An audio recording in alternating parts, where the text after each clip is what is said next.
Bonjour à toutes et à tous, on se retrouve aujourd'hui pour une présentation et un test du vernis Apollo.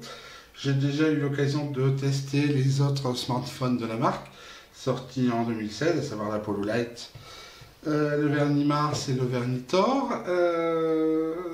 Donc ce vernis Apollo m'a été envoyé par notre partenaire Gearbest. Donc au niveau de ses composants, il est équipé d'un socle Mediatek Helio X25, c'est un décacore, de 4 Go de RAM, de 64 Go de stockage interne.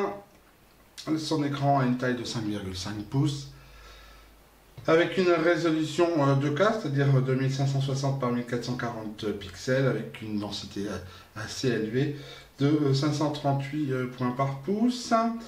Que vous dire d'autre à ce niveau-là? Autre composant, c'est une caméra arrière Sony IMX230 de 21 mégapixels. Au niveau de la batterie, elle a une capacité de 3180 mAh et supporte la charge rapide. Donc voyons voir ce qui compose à l'intérieur de cette boîte. Hop. Alors, ici donc le téléphone qui est encastré dans le casque de réalité virtuelle qui est livré avec le smartphone. Oups. Voilà, et bien enchâssé. Divers petits fascicules pour utiliser le casque justement, et pour un petit guide pour le démarrage du téléphone, donc une partie en français, un chargeur aux fiches européennes 5, 7, 9 volts en 2 ampères et 12 volts en 1,5 ampères, c'est le même que le vernis Apollo Light. Enfin, un câble USB type C, toujours comme le vernis Apollo Light, et un poinçon pour ouvrir les 2 tiroirs des cartes SIM du smartphone. À propos du smartphone, enlevons cette housse disgracieuse. Au niveau du design, voyons voir un peu, et des éléments composant la façade, les 2 façades et les 4 tranches. Donc en face avant ici, nous avons une caméra de 5 mégapixels de marque Sony également. En face arrière, une caméra ici de 21 mégapixels. Un lecteur d'empreintes digitales. Sur la tranche supérieure, une prise jack. Sur la tranche inférieure, un port USB de type USB type C, un haut-parleur et un micro. Sur la tranche de gauche, 2 tiroirs pour les 2 cartes SIM. Sur la tranche de droite, le bouton Power et le bouton Volume plus moins. Les matériaux semblent de très bonne qualité, la finition est vraiment impeccable, rien à redire à ce niveau-là. Démarrons le vernis Apollo.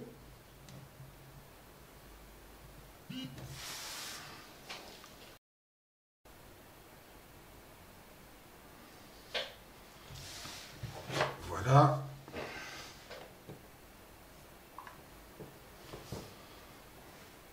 Nous ferons un tour plus en détail un peu plus tard des différents paramètres, pardon. Donc ici on est bien encore en version Android 6. Au niveau des applis, au niveau des applications installées, rien d'extraordinaire. Ici l'application dédiée à la réalité virtuelle. Alors au niveau des paramètres, on va y voir un peu. Wi-Fi, téléchargement turbo, ça permet d'associer le Wi-Fi et le réseau pour un téléchargement plus rapide. C'est déjà quelque chose d'assez connu. qu'est-ce qu'il y a un peu différent ici? Donc ça vous permet de jouer sur la barre de navigation, les boutons étant uniquement virtuels. Alors ici, vous l'obtenez, le système U-Turner, ça permet des réglages un peu plus poussés de certaines choses au niveau graphique, et notamment la barre de notification. C'est à peu près tout. Bon, bien sûr, ici, comment dirais-je, c'est au niveau sécurité qu'on gère, pardon, l'empreinte digitale. Non, il n'y a rien de particulier. Voyons voir un peu la batterie.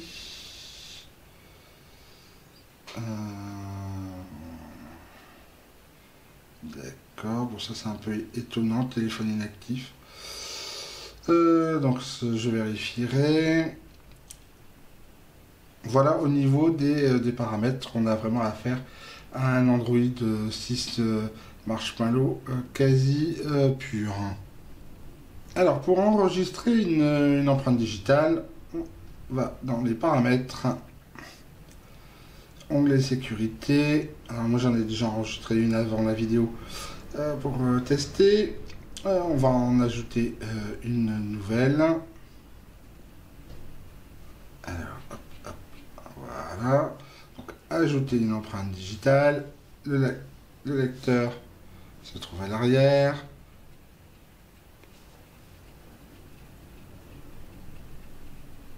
Hop, ok.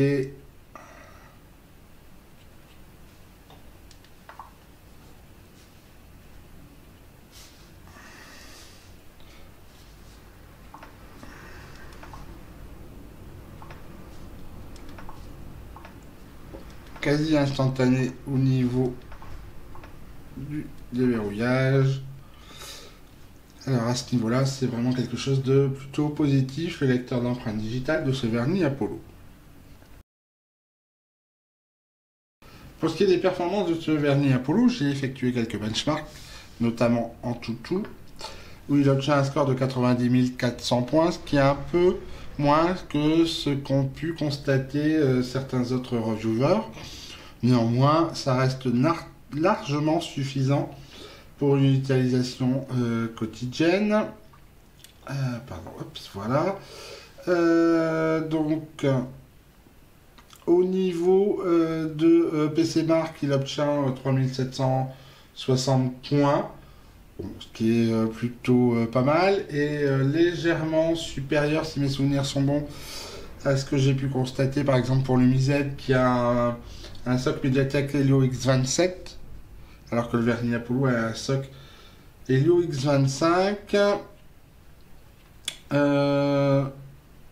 Pardon. Après, au niveau de Geekbench, on obtient de bons scores, hein, 1700 points, un peu plus de 1700 points et 4450 points en single core ou multicore. Au niveau, oups, pardon, voilà. Alors, c'est ce qu'il classe pour le single core entre un Samsung Galaxy S7 ou par exemple le S7 Edge. Voilà, et en multicore, il se positionne toujours entre un S7 Edge et le OnePlus 3. Alors au niveau de 3D Mark, j'ai fait tous les tests qui étaient proposés, soit Slingshot, soit iStorm. On obtient des scores qui sont comparables à d'autres smartphones équipés du même SoC et de la même quantité de RAM. Où cela change un peu, on va repartir sur les captures écran, c'est au niveau de l'autonomie, hein, le calcul de performance de l'autonomie avec PC Mark. C'est moyen, on va dire. On obtient une autonomie d'environ, enfin un score d'environ 4h20. J'ai fait un autre test, mais j'ai oublié, il n'y a pas la capture là, qui est d'environ 5 heures, donc on va dire entre 4h20 et 5 heures d'autonomie.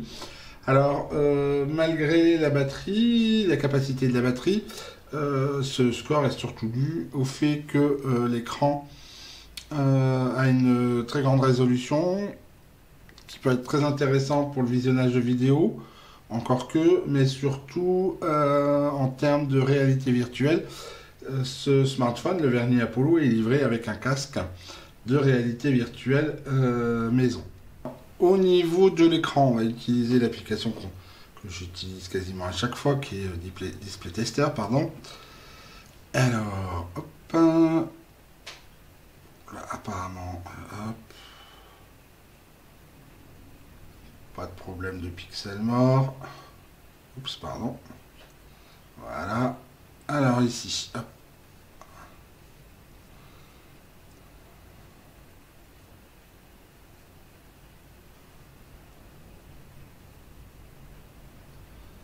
Bon, le noir n'est pas complet dans la pièce, mais bon, on s'en contentera. Ce qu'on peut faire aussi, c'est aller voir quelques photos, alors qui n'ont pas été prises, je le reprécise à chaque fois, par le Verny Apollo, mais qui me servent à faire le test de l'écran essentiellement.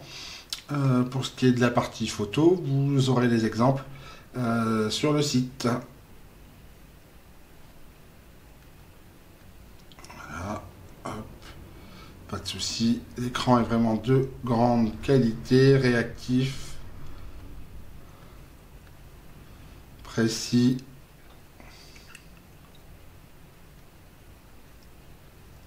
Alors, la grande place de Lille.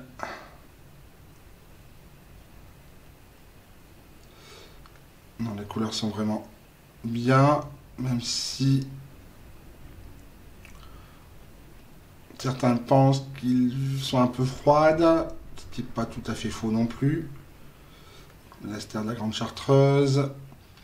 Au niveau de l'écran, il est vraiment bien. On peut terminer ce test en regardant une petite vidéo. Donc, je vais peut-être baisser un peu le son.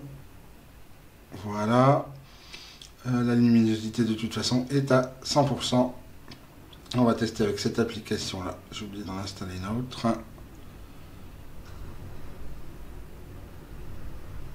Voilà. C'est parti.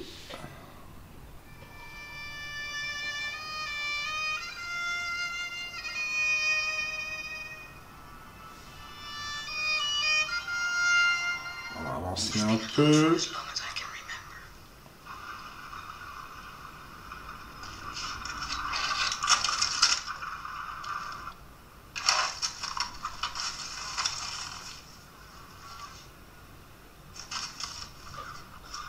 On va avancer un peu.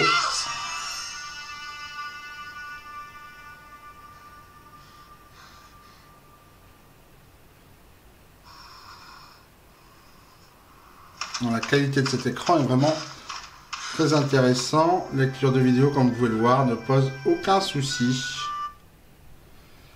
à ce niveau-là. Alors pour ce qui est du son, on va tester quelques musiques libres de droit trouvées sur YouTube. Et vous pourrez constater que le son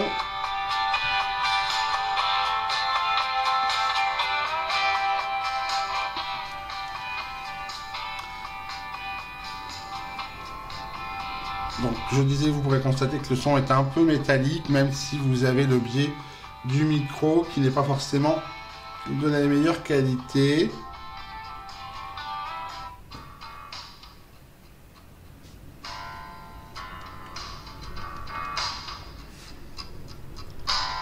Voilà, le son est correct, sans plus, on va dire.